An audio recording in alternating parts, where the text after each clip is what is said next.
할렐루야.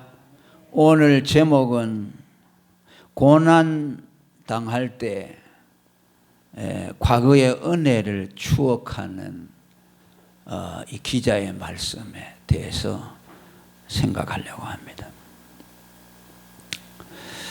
지금 이 시편을 기록한 기자는 지금 현재 어떤 고난을 당하고 있는지 알지 못하지만은 그 고난을 통해서 그에게 닥쳐온 중요한 일이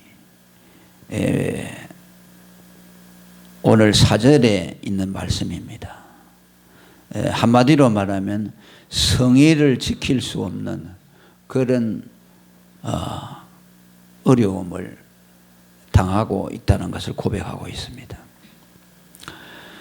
4절에 보면 내가 전에 성의를 지키는 무리와 동행하여 기쁨과 찬송의 소리를 발했다.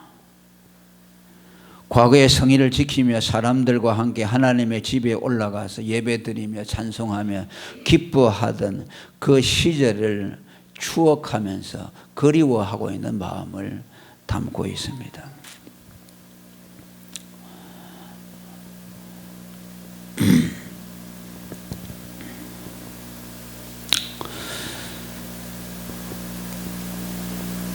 어떤 고난인지는 모르지만은 그 고난을 통해서 주님의 나를 지킬 수 없는 그런 상황을 맞이하게 되었다는 말씀이죠. 그러니까 그때가 지금 그리워지는 것이죠.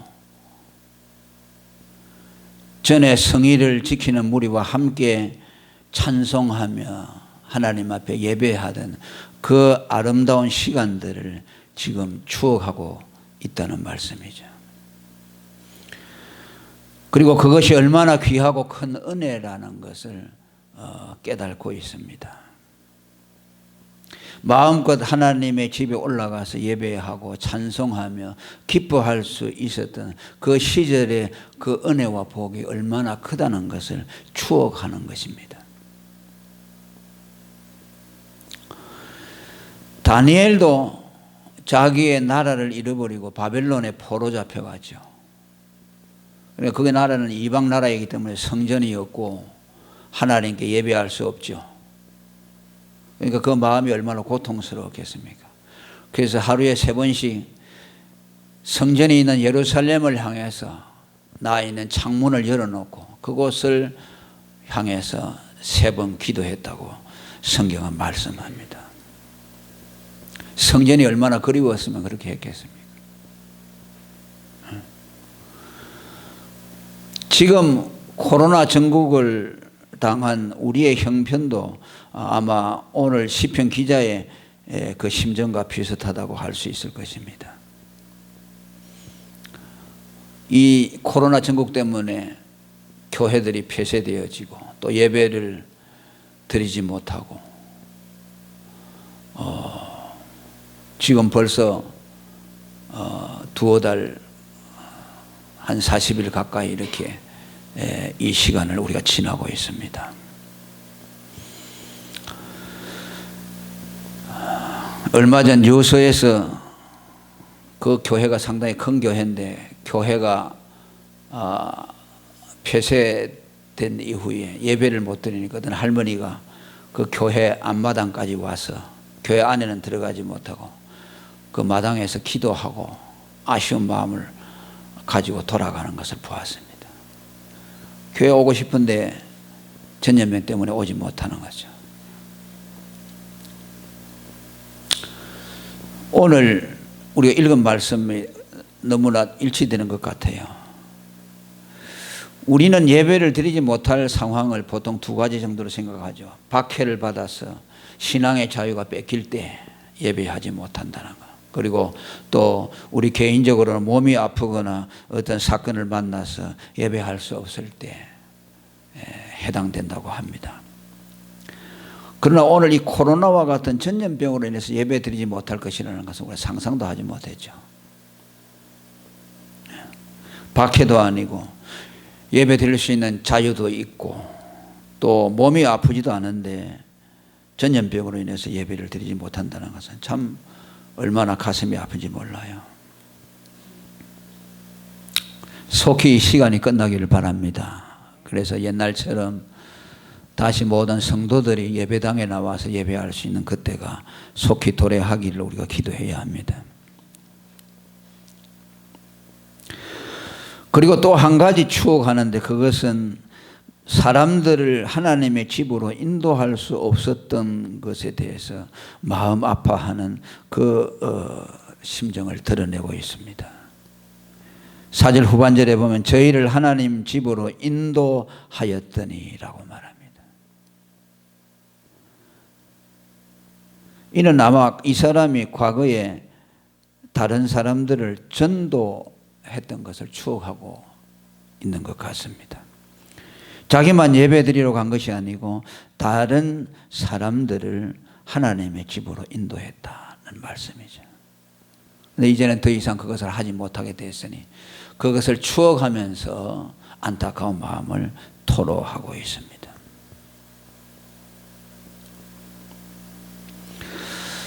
이 말씀을 통해서 우리가 일상적으로 느끼지 못했던 것도 얼마나 큰 복인가를 우리가 깨닫게 됩니다. 우리가 예배할 수 있을 때 그 예배한다는 것이 얼마나 복이고, 또 전도할 수 있는 기회가 우리에게 주어질 때 전도할 수 있는 것이 얼마나 큰 복이고, 이제 그런 것들이 끊어질 때가 이렇게 도래한다는 말씀이죠.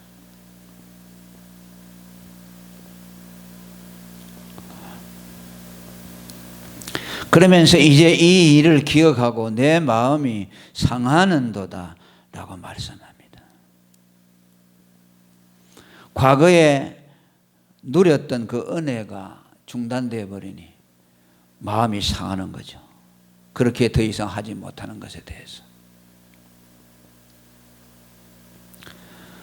고난을 받는 그 자체도 고통이죠. 고난이 오면 은혜도 그냥 까먹기 쉽죠. 고난 때문에. 그런데 고난이 오면서 하나님 앞에 나가서 예배할 수도 없는 상황이 되니까 그 고난을 이길 수 있는 힘도 없게 되죠. 고난이 올 때 예배드리고 하나님 앞에 마음껏 나갈 수 있으면 은혜를 받아서 그 고난을 이겨나갈 수 있는데, 고난에다가 하나님 앞에 나아갈 수 있는 기회도 없습니다. 그러니 그 마음이 상할 대로 상하고 약하여져서 5절에 이제 고백하는 걸 보면 낭만과 불안이 그를 엄습하고 있다는 것을 고백합니다. 내 영혼아 네가 어찌하여 낭망하며 어찌하여 내 속에서 불안하여 하는고라고 말합니다. 마음이 상하는 것을 넘어서 영혼이 낙담하고 불안하는 거죠. 고난과 또 은혜 받을 길이 막혀짐으로 인해서 오는 이중적인 고통이죠.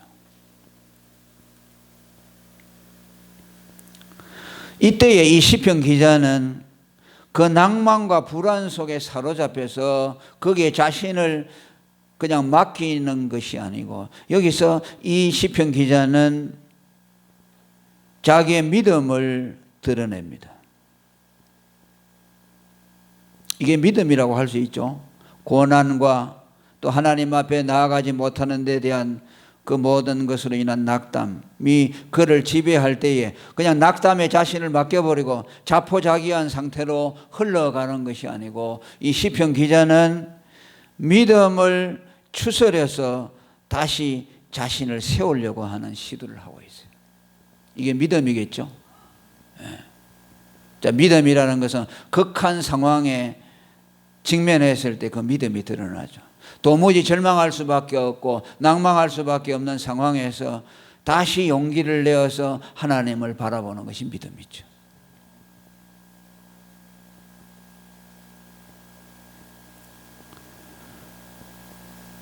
자기를 향해서 선언합니다. 내 영혼아 네가 어찌하여 낭망하며 어찌하여 내 속에 불안하여 하는고. 마음이 상하고 낙담하고 불안해하는 자신을 향해서 그냥 포기하지 않고 자기 자신에게서 한 걸음 물러나서 자기를 향해서 선언하는 거죠. 뭐 어떻게 보면 좀 정신이 건강하지 못한 사람이라고 할 수 있죠. 왜? 자기가 자기를 향해서 말하는 거니까. 제3자에게 말하는 것이 아니고 내 영혼아 네가 어찌하여 낭망하며 어찌하여 내 속에 불안하게 하는고. 자기가 자기를 향해서 말하는 거죠. 그러면 아마 모르는 사람들은 저 사람이 좀 맛이 간 사람이 아닌가 그런 생각을 할 수 있겠죠.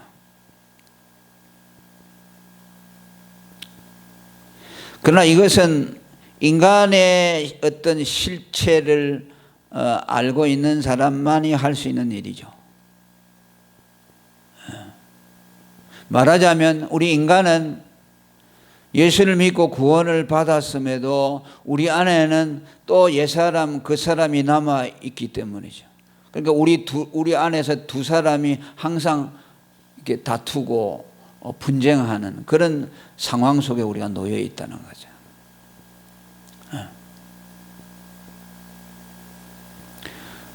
그러니까 지금 내 영혼하고 꾸짖는 것은 뭡니까?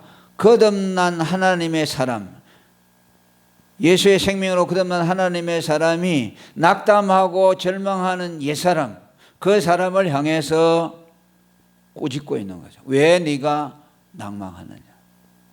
마치 어떤 어른이 어린 젊은 사람을 향해서 네가 왜 그러느냐고 책망하는 것처럼 그렇게 지금 자신을 향해서 명령을 하고 있습니다. 이건 심리학에서 자기 객관화라고도 합니다.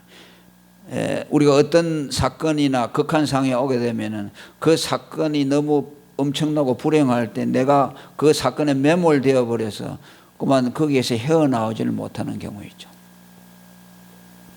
그럴 때는 자기 자신을 떼어서 그 사건과 자기 자신을 분리시켜서 객관화하는 그런 이제 심리적인 기제 메커니즘이 있습니다. 그러나 여기서 시편 기자가 말하는 것은 그런 심리학자들이 하고 있는 그런 자기 객관화라고와는 다르다고 할 수 있습니다. 인간은 구원받았지만은 후피한 그 사람이 있어서 그것이 늘 죄와 짝하고 불신앙과 짝하고 그래서 우리를 그쪽으로 몰아가려고 할 때 그것은 자기의 진정한 실체가 아니고 거듭난 하나님의 생명을 받은 새 사람, 그것이 자기의 실체인 것을 알고 그 새 사람이 후피한 그 사람을 향해서 꾸짖는 것을 말씀하고 있어요.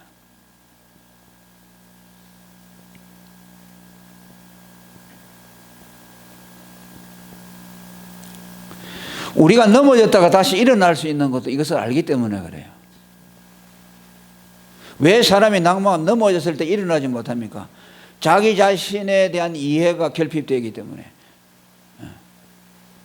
물론 내가 넘어지는 것은 내 전체가 다 넘어지는 거지만은 구원받은 사람도 그 안에 옛사람이 있기 때문에 그 옛사람, 후피한 옛사람이 죄와 결탁하면은 넘어질 수 있는 가능성이 있다는 것을 아는 사람이죠. 그리고 그 넘어진 그 사람이 자기 전부가 아니고 참 자기의 실체 자아는 거듭난 사람이라는 것. 그것이 그 사람에게 그만 당해가지고 그 사람의 힘보다 약해서 끌려가서 넘어졌다는 것을 알기 때문이죠. 그러니까 그래, 그건 내가 아니야. 거듭난 새 사람 나는 건재하다. 그래서 그 넘어진 데서 다시 자기를 일으켜 세우는 거죠.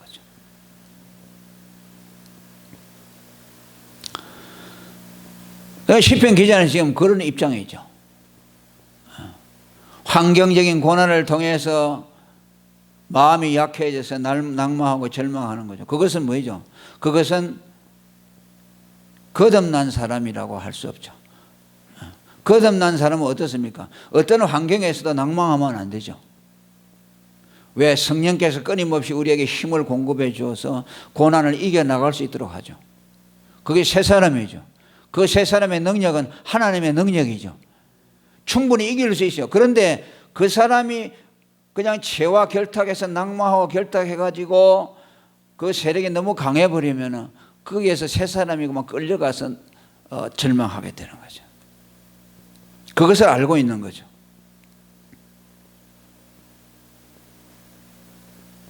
그 로마서 7장에 보면은 사도 바울도 이중적인 자아에 대한 인식으로 고민하는 것을 보여주고 있어요. 지난 시간에도 말씀을 드렸습니다.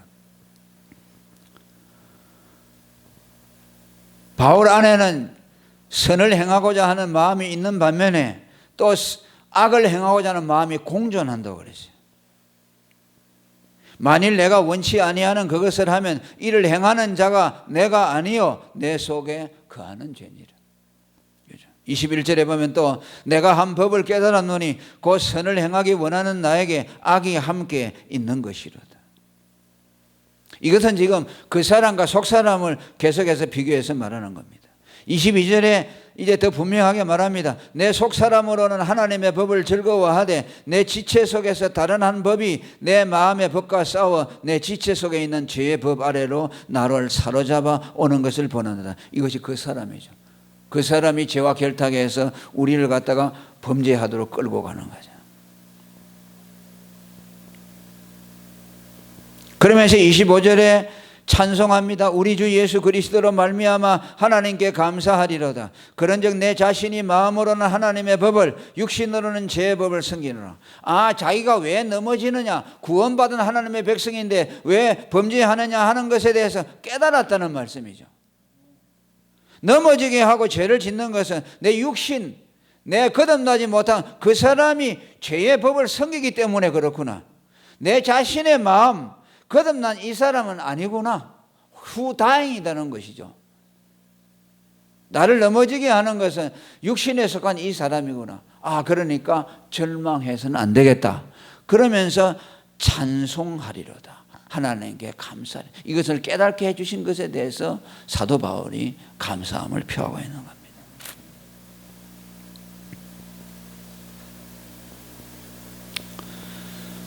우리 그 사람보다 세 사람이 강해가지고 항상 세 사람이 그 사람을 이끌고 가면 얼마나 좋겠어요. 그런데 그렇게 되질 않아요.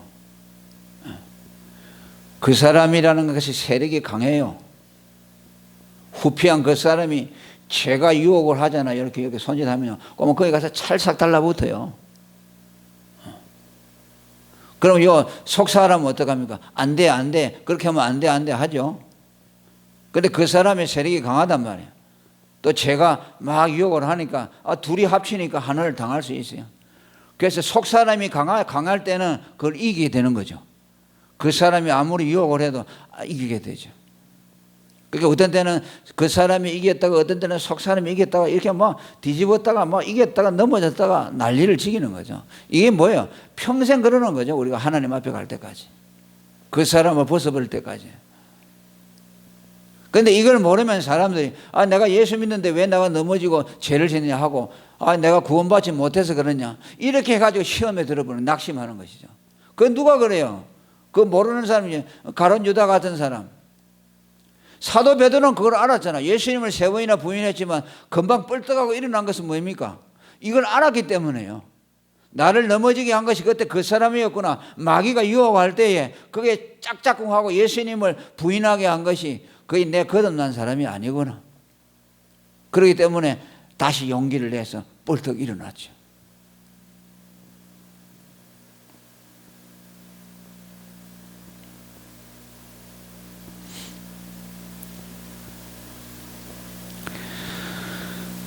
그러면서 이 시편 기자는 자기의 영혼을 향해서 네가 왜 불안하냐 하느냐. 너는 하나님을 믿는 사람이 아니냐. 자기 그 사람을 보고 말하는 것이요.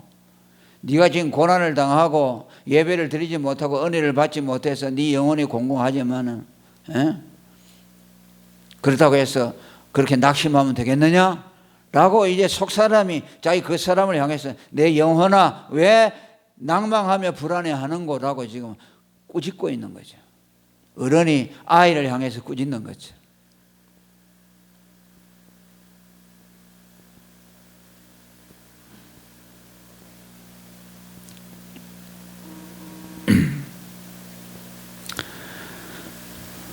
그래서 믿음을 지금 보여주고 있죠. 믿음을.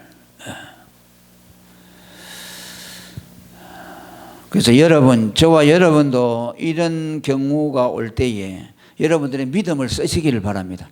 그때 믿음을 발동해야 돼요. 그냥 맡겨버리고 낭망하는 대로 절망하는 대로 그냥 포기하니까 애가 될 대로 되라 하고, 그게 아니라 그때 우리가 우리 자신을 보면서 이건 내가 아니야, 지금 이거 죄라는 놈, 마귀라는 놈이 나를 넘어뜨리려고 하는 거니까, 어른이 아이를 꾸짖듯이 내 영혼아 왜 네가 낭망에 불안하냐 하고 그때 믿음을 써서 꾸짖어야 되는 거죠. 예. 그러면 하나님의 은혜를 주세요. 그걸 이기게 하세요. 그 불안과 낭망에서 싹 빠져나와요. 나오면서 그냥 휴, 아이고 잘했구나, 이렇게 되는 것이구나. 내가 여기 안 했으면 지금도 계속 불안하고 낭망하고 있을 텐데, 이게 내가 잘못하면 썩을 뻔했구나. 그러면서 뭐라고 합니까? 그 얼굴의 도우심을 인하여 내가 오히려 찬송하리라. 지금 이제 완전히 바꿔져 있죠. 책망을 할 때 어찌하여 낭망하며 불안하느냐, 딱 믿음을 써가지고 책망하고 나니까 그때 하나님이 그를 도와주셔서 그의 얼굴을 그에게 비춰주어서, 그러면 그 얼굴의 도우심을 인하여 내가 오히려 찬송하리라. 얼굴에 도우심을 인하여 찬송하리라는 말은 뭡니까? 내가 믿음을 써서 하나님을 바라보았더니 하나님이 그에게 얼굴을 비춰주었다는 것이죠. 얼굴에 도우심이라는 것은 무슨 말이냐면 하나님의 얼굴로 우리를 도와준다는 말이죠. 자, 우리가 불안하고 낭망할 때 그것에서 벗어나는 것은 딱 한 가지밖에 없어요. 하나님이 그 영광의 얼굴을 우리에게 비춰주잖아요. 그러면 불안이 싹 사라지게 되어 있어요. 아멘. 흑암과 어둠의 권세가 떠나가게 되어 있어요. 하나님의 빛은 그 영광의 빛이 탁 임하게 되면 믿음이 쏙 우리 속에 들어간다. 소망이 생겨나는 거죠. 우리 속에 기쁨이 생겨나고 막 만족이 생겨나는. 그러면서 뭐예요? 찬송하리로다. 불안하고 낭망하던 그 영혼이 찬송하는 사람으로 바꾸어지는 것이죠. 이것이 이적이죠. 그러니까 하나님이 우리를 도우시는데 여러 가지 방법이 있지만 제일 큰 은혜가 뭐냐면 그의 얼굴을 우리에게 비춰주는 것이죠. 구원이 뭐입니까? 예수님을 믿고 어렵다함을 받아서 하나님의 얼굴을 보게 된 것이 구원이에요.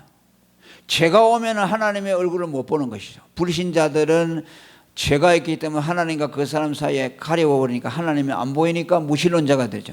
그런데 예수를 믿고 하나님과 우리 사이에 있는 죄의 담이 싹 무너지고 하나님의 얼굴이 다 우리에게 비춰지잖아요. 그러면 우리는 하나님을 보게 되고 그 영혼 속에 기쁨이 들어오게 되고 평화가 들어오게 되고 소망이 우리 안에 들어오게 되는 것이죠. 그런데 우리가 때때로 우리가 범죄하고 또 낙심하고 절망하면 그 죄라는 것이 일시적으로 또 하나님 얼굴을 가리잖아요. 그것이 영원히 가릴 수 없어요. 왜? 예수 믿고 어렵다함을 받은 사람은 하나님과 완전히 영원히 화목되어 버려요. 그런데 때때로 이제 구름이 와서 가려는 것밖에 없잖아요. 그 구름은 떠나가면 또 태양빛이 보이는 것처럼 또 우리가 믿음을 쓰고 하나님의 은혜를 비춰주면 뭐 구름은 그치게 되어 있죠. 그래서 고난 중에 있으며 그 영혼이 삭막하여 낙심하고 있다가도 이렇게 하나님을 향해서 찬송이 터지게 되는 거죠. 찬송이 터지게 되는 거죠. 태산을 넘어 험곡에 가도 빛 가운데로 걸어가면 주께서 항상 지키시기로 약속한 말씀 변치 않네. 캄캄한 밤에 다닐지라도 주께서 나의 길 되시고 나에게 밝은 빛이 되시니 길 잃어버릴 염려 없네. 할렐루야. 하늘의 영광 하늘의 영광 나의 맘속에 차고도 넘쳐 할렐루야를 힘차게 불러 영원히 주를 찬양하리. 태산을 넘어 험곡에 가고 깜깜한 밤중 같은 길을 걸어갈지라도 하나님의 얼굴, 그 영광의 빛을 비춰주면 우리는 광명한 그 빛을 받아서 마음의 명랑한 천국이 되어서 그 길을 통과할 수 있게 된다는 것을 말씀하고 있어요. 오늘 저와 여러분에게도 이런 은혜가 임하시기를 바랍니다. 우리는 하나님의 얼굴만 있으면 사는 거예요. 그분이 얼굴을 비춰주면 살아가는 것이에요.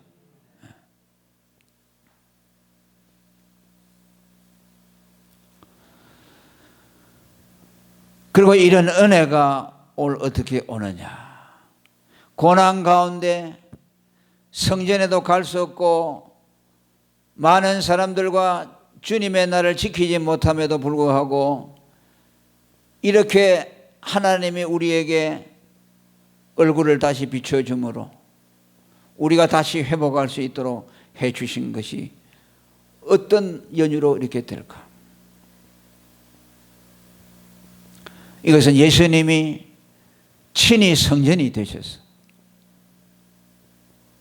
성전 되신 그 예수님이 우리 안에 들어와 계심으로 하나님을 우리 안에 모실 수가 있기 때문에요. 하나님이 우리 안에 어떻게 들어오시고 하나님이 우리와 어떻게 화목하시느냐. 우리 안에 예수님이 계시기 때문에 그래요. 예수님의 핏부림을 받아서 우리가 하나님의 성전이 되어 있을 때 비록 우리가 성전에 나가서 예배 드리지 못하고 많은 사람들과 더불어서 예배 드리는 그런 충만한 예배는 드리지 못할지 모르지만 오늘 각 사람에게 하나님의 성전인 예수 그리스도가 그들 안에 계시기 때문에 그들이 믿음으로 주님을 부르면 언제나 주님은 그들에게 응답해 주신다는 것을 보여주고 있어요.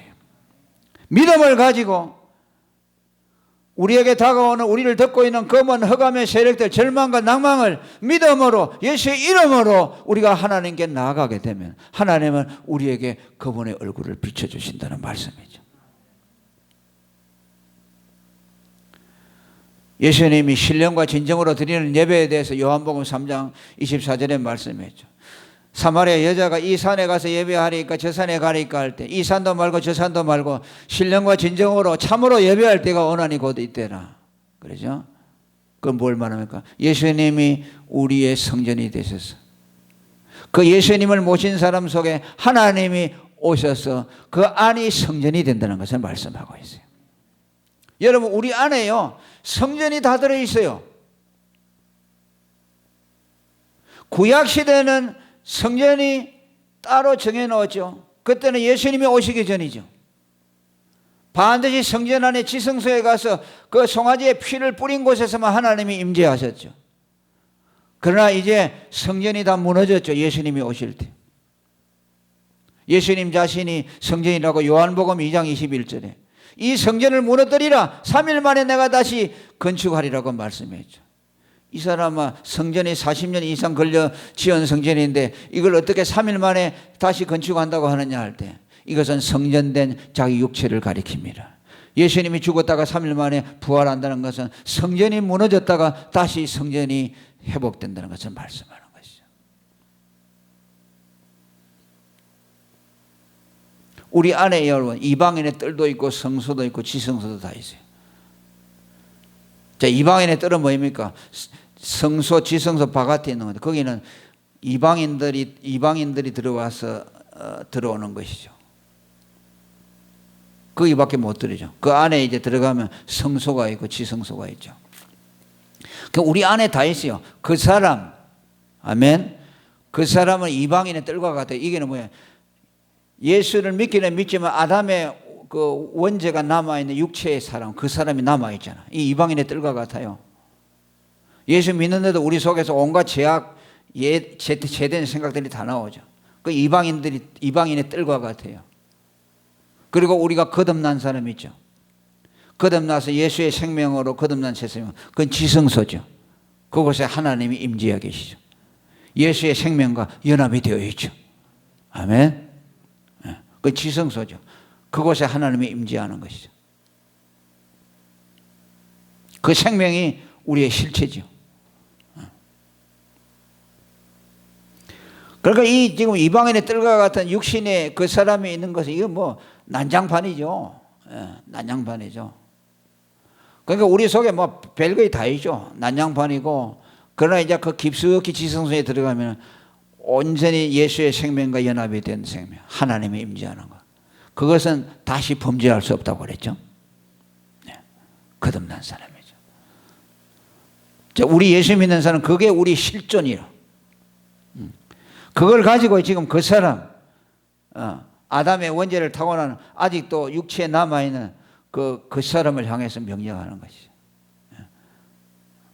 또 넘어졌다가 일어나는 것도 우리를 넘어지게 한 것이 우리 그 사람이라는 걸 알기 때문에 우리의 거듭난 속사람은 그와 같이 넘어져 있을 수가 없죠. 안 그래요? 일어나야죠. 그게 내 실체가 아닌데 그 사람이 넘어졌는데 내 속사람까지 같이 넘어져 가지고서 있으면 되겠어요? 그때는 오늘 우리 시편 기자가 말한 것처럼 내 영혼아 왜 낭망하고 불안하는 거 일어나라. 어른이 아이를 책망하듯이 일으켜야 되죠. 그죠? 끌고 가야 되지. 내 거듭난 속사람이 그 사람에게 져가지고 그냥 뭐 잘못할 수 있지만 속히 그걸 일으켜서 세워야 돼. 내가 그 같이 들어가지 같이 그냥 자빠진 채로 절망해가지고 있죠. 이런 사람들이 많아요. 한번 넘어지면 다시 회복하기가 어려운 사람들이 있어요. 이게 자기 자신을 몰라 그래요. 우리는 넘어졌다가 바로 일어나야 돼요. 넘어질 수밖에 없잖아요. 그 사람이 있는데 어떻게 안 넘어집니까? 마귀가 와서 유혹을 하고 죄가 유혹을 하는데 안 넘어질 수 없죠. 넘어졌으면 툴툴 털고 빨리 일어나죠. 야 일어나. 너 그 사람 보고 일어나야지. 그래. 예배 드리러 가야지. 찬송해야지. 기도해야지. 그 사람은 넘어져가지고 그냥 기도도 하기 싫고 뭐 예배 드리고 다 하네. 그런데 이게 또 이게 뭐냐면요. 그 사람하고 새 사람하고요. 이게 또 섞여 있어요. 그 사람 안에 새 사람이 들어가 있기도 하고 새 사람 안에 또 그 사람이 들어있기도 하고 복잡해요. 인간이라는 것이. 그러니까 어느 교파에서는 자기가 죄를 지어놓고 이제 그 사람과 새 사람을 칼로 물베듯이 딱 이렇게 해가지고요 넘어졌잖아요. 그러면 그 사람이 죄를 지었다 하지 속 사람을 안 지었으니까 물론 그 말이 맞아요. 부분적으로 맞아요. 그러면서 자기가 죄인이 아니라는 것이죠. 아니에요. 그 사람이 범죄했지만은 내가 전체로 다 죄를 지은 거예요. 그러면서 또 그 사람은 범죄할 수 없어요. 그러니까 이걸 신학적으로 이게 참 미묘해요. 그 사람 안에 새 사람이 들어와 있다고 새 사람 안에 그 사람이 있다고 이게 뭐 두부 자를 듯이 안 되니까. 그럼에도 불구하고 우리가 그걸 딱 칼로 물 베듯이 두부로 베듯이 자를 수는 없지만은 우리의 실체라는 것은 거듭난 사람. 이게 실체이기 때문에 이것이 우리 자신을 주도해야 된다. 이것이 우리 자신을 이끌고 가야 되고 어떠한 어려움이 오고 시련이 오고 또 우리가 일시적으로 넘어져 가지고 낭망할지라도 우리는 그 사람은 우리 자신을 또렷이 그때 속 사람이 주체성을 가지고서 그것을 일으켜서 다시 전진하는 그런 신앙생활을 할 수 있기를 바랍니다. 할렐루야. 오늘 또 이런 은혜를 주신 하나님께 감사하고 또 때로는 여러 가지 상황으로 예배당에 나와서 예배를 못 드리지만은 이렇게 예배를 드릴 때 오는 은혜는 어디서도 얻을 수가 없죠. 혼자서 예배 드리는 거와는 비교할 수 없죠. 그럼에도 불구하고 예배를 드릴 수 있도록 했죠. 내 안에 예수님이 오신 것은 내가 곧 성전이 돼서 내 안에서 예배가 가능하다는 것이죠. 기도하고 찬송하고. 그래서 오늘 이 설교를 듣는 분들 중에도 혹 예배당에 지금 나오지 못하더라도 자기 자신이 성전이라는 걸 아시고 있는 곳에서 예수님 십자가의 피를 의지하고 하나님을 부르면 언제나 하나님이 여러분에게 응답하시고 하나님의 얼굴을 여러분에게 비춰주어서 여러분을 새롭게 하신다는 것을 믿으시고 꼭 주님을 찾으시기를 축원합니다. 통성으로 기도하겠습니다.